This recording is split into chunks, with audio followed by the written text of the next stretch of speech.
Hey YouTube, it's Petey Two Finger. I just got back from Rockford from picking up these monitor speakers we won an auction, and I tested the speakers and they're fine. So I have to thank the people who were generous to gift me. I was donated through PayPal to get a copy of this album that I just recorded, Semantical Nightmare. So I took that money rather than run to the Chinese buffet or the dispensary and pick up a couple of grams of marijuana, which, believe me, would be tempting for me to do. I would have went for the Chinese buffet. I can't handle that potent weed. Anyway, I decided to take a look and see if I could find anything interesting used in my budget range where I could take that gifted money, which was generous. And I ended up splitting the difference, putting in our money. We got a $50 pair of monitor speakers. They're bi-amped. Event is the name of the company. They're an Australian company. And these are the PS6 Project Studio 6.5-inch woofer. They're really heavy, really high quality monitor speaker. I think they retailed for $800. We paid $52, and I believe people were paying like $650, $649 retail, $600, $599. I don't know. They're not exactly new. I think they came out around 2012.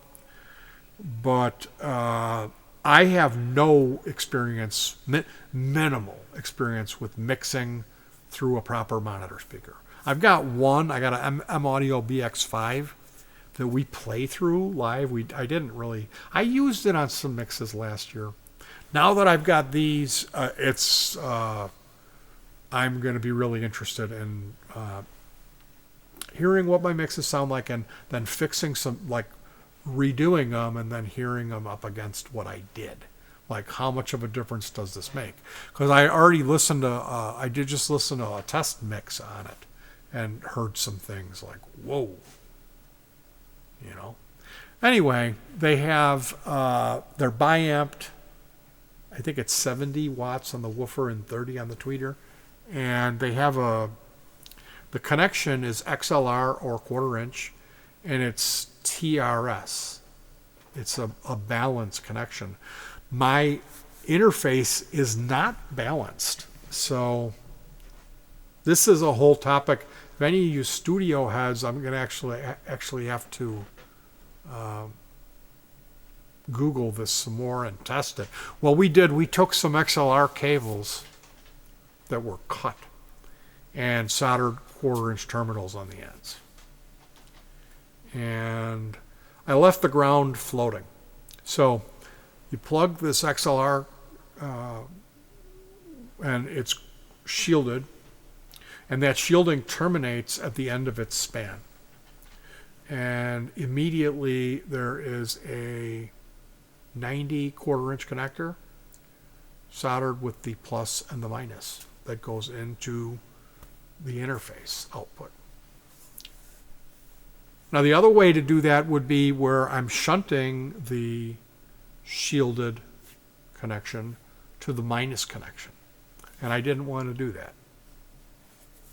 I know that's what happens when you, like my M Audio BX5, it's shunted like that. I just plugged in.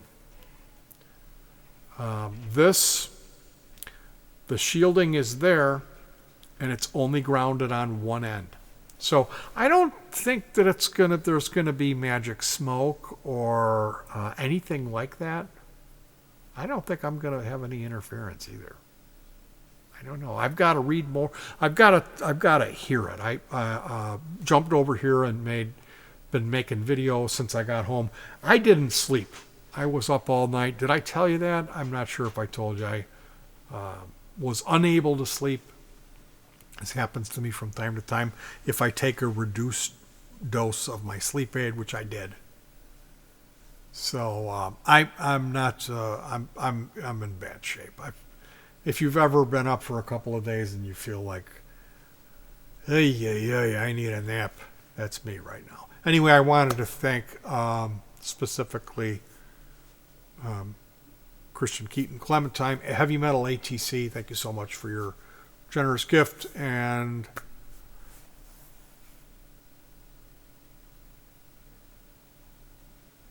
Randy,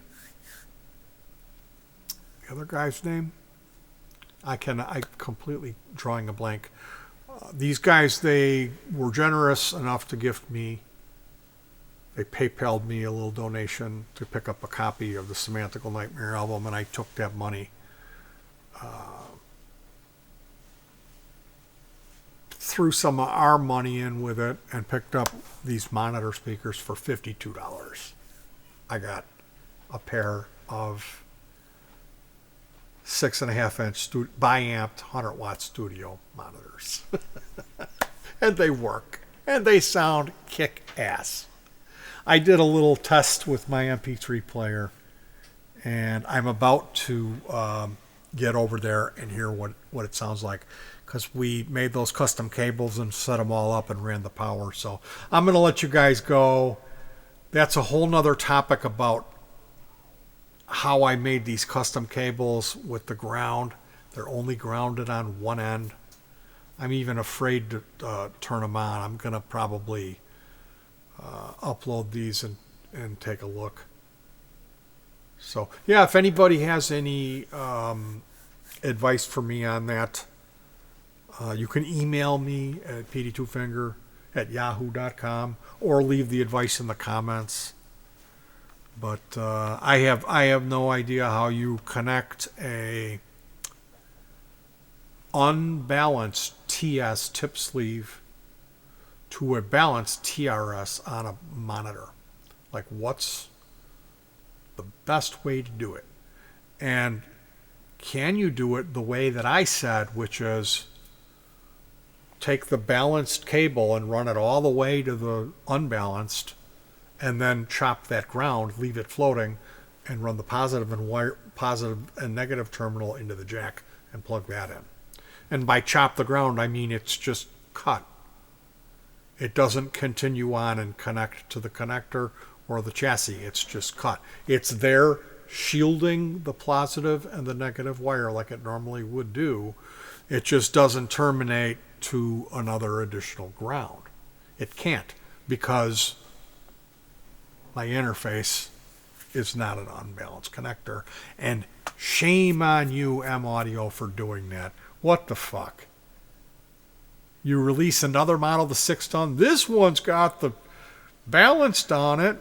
Like, at least put one set of balanced outputs on it. Really? Really, M Audio? And I mean, I had no idea. I've had this thing for years. I'm telling my wife in the car, yeah, that thing's covered with TRS jacks on the back. I mean, I didn't say that. I said we got to look up the manual and see if it is. But I never dreamed that the answer would be no. I was just waiting to show off that I knew that it was, and that we had the cables, because I've got them. Anyway, you guys, it sucks to be me. I need to get some sleep. I'm completely fucking goofy right now from no sleep. So before you have to hear that noise again, I'm gonna let you guys go. Take care of yourselves, hug your pets, and peace.